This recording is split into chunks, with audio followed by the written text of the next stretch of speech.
नमस्कार प्रिय विद्यार्थियों। आज हम गणित विषय में विभाजकता का नियम के बारे में अध्ययन करेंगे। जब कोई भी बड़ी से बड़ी संख्या लिखी होती है उसमें अपन छोटे अंक का भाग देने के लिए भाग देने से उनका नियम होता है, उससे पहले ही आपको पता चल जाता है कि इस संख्या में इस अंक का भाग जाता है या नहीं। उनके कुछ नियम होते हैं, उनके बारे में अध्ययन करेंगे। जैसे अपने पहला है 2 की विभाजकता का नियम। 2 की विभाजकता का नियम।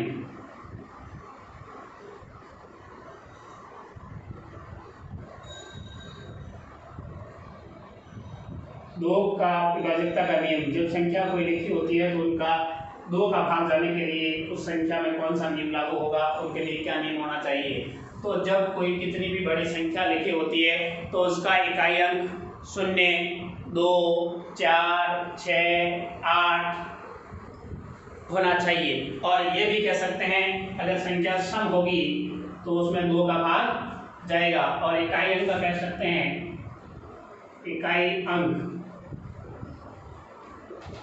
2, 4, 6, 8 और 0 या 0, 2, 4, 6, 8 होना चाहिए। अगर इकाई अंक ये है तो वो क्या हो जाएगी, सम संख्या हो जाएगी। वो एक ही बात है, कह सकते हैं जो संख्या सम होगी या उसका इकाई अंक 2, 4, 6, 8 या 0 होगा तो वो क्या होगी, संख्या 2 से पूर्णतः विभाजित होगी। जैसे अपन एक संख्या नोट करते हैं, जैसे लिखा हुआ है 24, इसमें 24 में इकाई अंक क्या है, 4 है, लेकिन ये संख्या भी सम है तो 2 का भाग जाता है, इसमें पूर्णतः बिल्कुल 12 बार जाता है। तो ये क्या संख्या क्या होगी, 2 से पूर्णतः विभाजित है।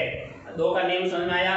वो संख्या क्या होनी चाहिए, सम, या और उसका इकाई अंक 0, 2, 4, 6, 8 होना चाहिए। अगर ये नियम नियम लागू हो रहा है तो वो 2 से पूर्णतः विभाजित होगी। इससे अगला अपना अभाज्य संख्या रहेगी 3 की विभाजकता का नियम। और किसी भी संख्या को 3 से विभाजित होने के लिए जो भी आपको संख्या दे रखी होगी उसके क्या करना है, अंक दे ना। जैसे लिखी संख्या 3, 5, 7 ये संख्या लिखी हुई है, इनके अंकों का योगफल करना है। अंकों का योगफल में अगर 3 का भाग जा रहा है तो संख्या में भी 3 का भाग जाएगा। जैसे ये संख्या लिखी है 3 + 5 + 7, 7 और 5 12, 12 और 3 15। अगर 15 में 3 का भाग जा रहा है ना, कितनी बार, 5 बार पूर्णतः जा रहा है ना, इसका मतलब इस संख्या में भी 3 का भाग जाएगा। सम आ गया। अब ये कह सकते हैं 3 की विभाजकता का नियम है, किसी भी जो संख्या दे रखी है उनके अंकों के योग में अगर 3 का भाग जाता है तो संख्या में भी 3 का भाग पूर्णतः जाएगा। इसी प्रकार एग्जाम्पल एक और ट्राई करते हैं। 7, 4, 3, 7 और 4 11, 11 और 3 14। अब 14 में 3 का भाग जाता है क्या, नहीं, तो इस संख्या में भी 3 का भाग नहीं जाएगा। और एक और करते हैं 7, 5 और 6। ये है 6 और 5 11, 11 और 7 18, 18 में 3 का भाग जाता है क्या, यस, तो इस संख्या में भी ये संख्या 3 से पूर्णतः विभाजित है। आगे बात सुने, उसका नियम कह सकते हैं किसी संख्या के अंकों के योग में 3 का भाग देने पर पूर्णतः विभाजित है तो वो संख्या भी पूर्णतः 3 से विभाजित है। इससे अगला अपना अभाज्य संख्या 5।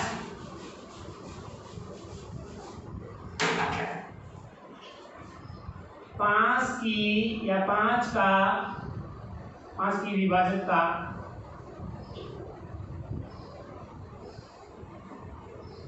का नियम। 5 का विभाजकता का नियम ही बिल्कुल इजी है। तो ये कह सकते हैं इनका केवल इकाई अंक 5 या 0 है तो वो संख्या 5 से पूर्णतः विभाजित होगी। क्या इकाई अंक क्या होना चाहिए, इकाई का अंक 5 या 0। इसका नियम है इकाई का अंक 5 या 0 होना चाहिए।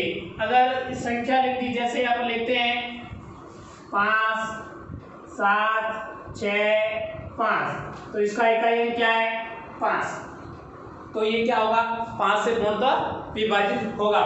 और लिखा हुआ है 7 7 0, ये भी 5 से पूर्णतः विभाजित होगा क्योंकि इसका इकाई अंक क्या है 0 और इसमें इकाई अंक क्या है 5। तो हमारी बात सुने, इसमें 5 के विभाजित होने के लिए इकाई अंक 0 या 5 होना चाहिए। इससे नेक्स्ट अपना पढ़ते हैं 5 के बाद में 7 की विभाजकता का नियम। इसका 7 की विभाजकता का नियम।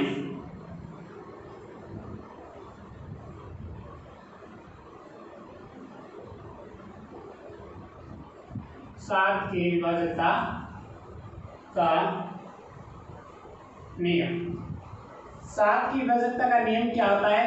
जो आपको संख्या दे रखी है उसका इकाई अंक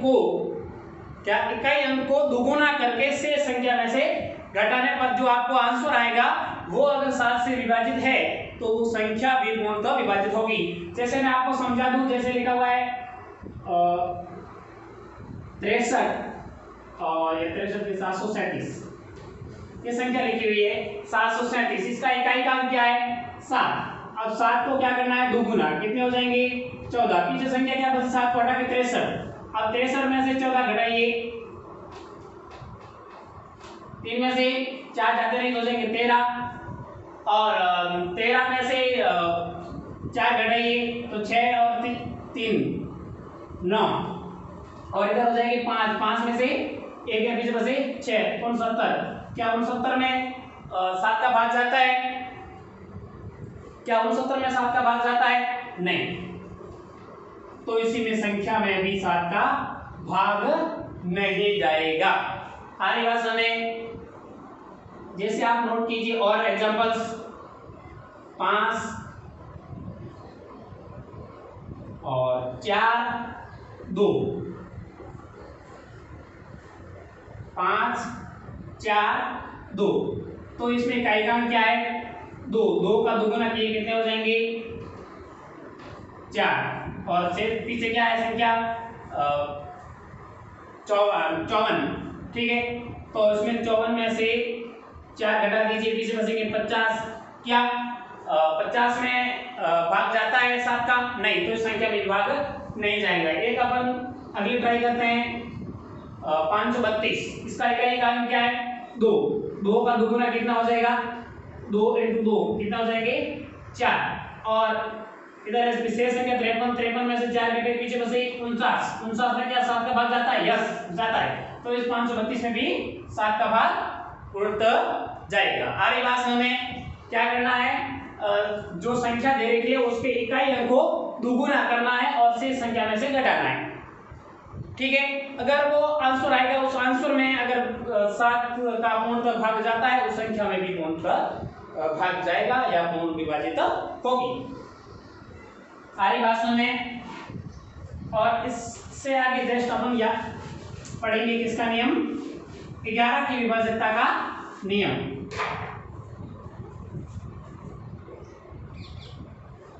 11 की विभाजकता का नियम। 11 की विभाजकता का नियम है कि जो संख्या दे रखी है उसके स्थान है ना, सम स्थान तथा विषम स्थान के अंकों का अंतर डिफरेंट फर्क या तो 0 या 11 या 22 या 33 इस प्रकार होना चाहिए, तो वो क्या होगी 11 से पूर्णतः विभाजित होगी। जैसे ये संख्या लिखी हुई है 7 5 2 3 या ठीक है। अब ये 1 नंबर पे है, ये इसका 2 नंबर पे है, ये 3 नंबर पे है, ये 4 नंबर पे है। अब इसमें सम स्थान कौन कौन से हैं? ये 2 और 4 वाले, और विषम स्थान ये कौन कौन से ये है, ठीक है। अब इनको जोड़िए 2 और 4 के मतलब अंक कौन सा 5 7 प्लस 2 बराबर, इधर देखिए 5 और 3, 5 प्लस 3, ठीक है, और 7 और 2 9, और 5 और 3 कितने हैं 8। अब इसमें से घटाइए,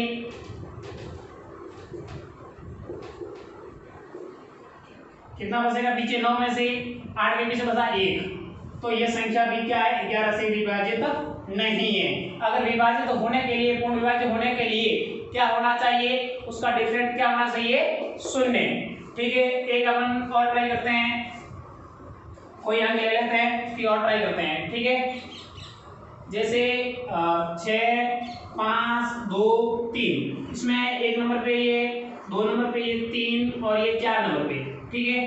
तो अब इसमें सम स्थान कौन सा हो गया, ये सम स्थान है, तो 6 प्लस 2 बराबर 6 प्लस 2 माइनस इधर कौन सा विषम स्थान कौन सा हो गया 5 और 3, 6 और 2 कितने होते हैं 8, माइनस 5 और 3 कितने होते हैं 8, इनका अंतर कितने का है 0 का। तो इसलिए क्या होगा 11 से पूर्णतः विभाजित, क्योंकि इन दोनों का सम स्थानों तथा विषम स्थानों का अंतर कितने का आया है 0 का। अगर 0 या 11 या 22 या आगे इस 11 के गुणज में अंतर आता है तो वो क्या होगा 11 से पूर्णतः विभाजित होगा। शायद आपको समझ में आ गया होगा मैंने जो एग्जांपल दिए, और इनकी जो विभाजकता का नियम है मैं आपको व्हाट्सएप ग्रुप के माध्यम से आपको अवेलेबल करवा दूंगा, मैं आपको लिख के पीडीएफ भेज दूंगा। और अपन इसके बाद आगे अभाज्य गुणनखंड के बारे में अध्ययन करेंगे। अपना मूल टॉपिक यही था अभाज्य गुणनखंड, उसके लिए पहले अपन को कुछ जानकारियां अति आवश्यक थी विभाजकता के नियम, ताकि उससे अपन अभाज्य गुणनखंड आसानी से कर पाएंगे। नेक्स्ट अपन करते हैं अभाज्य गुणनखंड। अभाज्य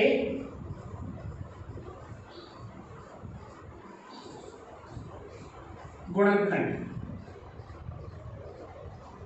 जैसे ये संख्या लिखी है 96, 96 का क्या करना है अभाज्य गुणनखंड। अभाज्य गुणनखंड साइन आपको मूल ढांचा तो पता ही होगा, एक ऐसी सीधी सी लाइन खींच दीजिए और यह 96 नोट कीजिए 96। अब छोटी से छोटी संख्या का भाग देते शुरू करना है और आगे बढ़ते जाना है, ठीक है। अब आपने मैंने विभाजकता का नियम लिखाया, क्या इसमें 2 का भाग जाता है, हाँ। तो ये देखिए 2 की विभाजकता का नियम क्या था, उसका इकाई अंक 2 4 6 8 या 0 होना चाहिए, या सम संख्या होनी चाहिए। किसी आने तो सम संख्या है, इसका मैं 2 का भाग तो 101% जाएगा। ये जाता है कितनी बार 48, कितनी बार 48 बार। 48 भी क्या एक सम संख्या है, हाँ। इसमें भी 2 का भाग जाएगा, 2 नोट कीजिए, कितनी बार जाएगा 24 बार, कितनी बार 24 बार। फिर 2 का भाग देंगे 24 में भी जाता है, हालांकि 24 सम संख्या तो जाएगा। फिर 2 का भाग देंगे कितनी बार जाएगा 12, ठीक है। 12 भी एक सम संख्या है, 2 का भाग देंगे कितनी बार जाएगा 6 बार। फिर 6 भी एक सम संख्या है, 2 का भाग देंगे कितनी बार जाएगा 3 बार। लेकिन 3 एक सम संख्या नहीं, 3 सम संख्या नहीं है, तो 2 के जस्ट अगली संख्या कौन सी है 3, तो 3 का भाग जाता है क्या, हाँ 3 का भाग इसमें जाता है, ठीक है। 3 का नियम क्या था, 3 की विभाजकता का नियम ये था कि जो संख्या है उसके अंकों के योग में अगर 3 का भाग जाता है, क्योंकि संख्या यहाँ एक ही थी, ज्यादा अंक नहीं थे, एक अंक था, तो 3 में 3 का भाग जाता है बिल्कुल, तो 3 में भी जाएगा, 3 एकम 3। ये है 96 का अभाज्य गुणनखंड। आगे भाषण में अपन एक छोटी सी संख्या नोट कीजिए और करते हैं 32। अब 32 का आपको क्या करना है अभाज्य गुणनखंड करना है, ठीक है। 32 ये सम संख्या है, सम संख्या है, हाँ। तो इसमें 2 का भाग बिल्कुल जाएगा, ठीक है। अब यार सोच रहे होंगे सर ने फटाफट लिख दिया 96 48 24, सर को कैसे पता चला, लेकिन मेरे को पता, लेकिन आपको पता नहीं होगा, तो उसको समझने की अपन भी कोशिश आपको समझाने की कोशिश करूंगा। जैसे ये 32 लिखा हुआ है, तो बेटा आप छोटी छोटी क्लासों में ऐसे भाग देते थे, 32 में 2 का भाग देना है, तो फिर 2 एकम 2, ठीक है, पीछे बचा 1, फिर 2 का भाग दिया, 6 दूनी 12, 6 बार भाग गया, ठीक है, ये 16 गया। बेटा ऐसे नहीं, थोड़ा आप इससे कुछ सीखने की कोशिश करें। जैसे ये लिखा हुआ है 32 में 2 का भाग देना है, तो पहला हमने जैसे शुरू करना है, 2 का भाग 3 में जाता है ना, हाँ कितनी बार जाता है 1 बार, इस दिया 1 और शेष को क्या बचेगा 1, ठीक है। अब 2 का भाग 12 में दीजिए, कितनी बार जाएगा 6 बार, तो ये आ गया 16। आ रही बात समझ में आया ना, सीधा शॉर्ट, तो ये हो जाएगा 16। फिर 16 क्या है, एक सम संख्या है, यस, तो इसमें भी 2 का भाग जाएगा ना, यस। अब 16 बट्टे 2, 2 का भाग 1 में जाता नहीं है, तो पूरी संख्या में दीजिए। 16 2 अंकी संख्या है, तो 2 का भाग 2 का पाड़ा बोलिए सीधा 8 दूनी 16, कितनी बार भाग जाएगा 8 बार, 8 नोट कीजिए। फिर 8 में 2 का भाग, 8 एक सम संख्या, 2 का भाग जाएगा, वो तो आपको पता है 4 बार जाता है। फिर 2 का भाग देंगे 4 में, कितनी बार जाएगा 2 बार, 2 का भाग 2 में 1 बार। ये भी क्या हो गया, एक अभाज्य गुणनखंड हो गया 32 बार, ठीक है। इसी प्रकार अपन एक संख्या और नोट करते हैं,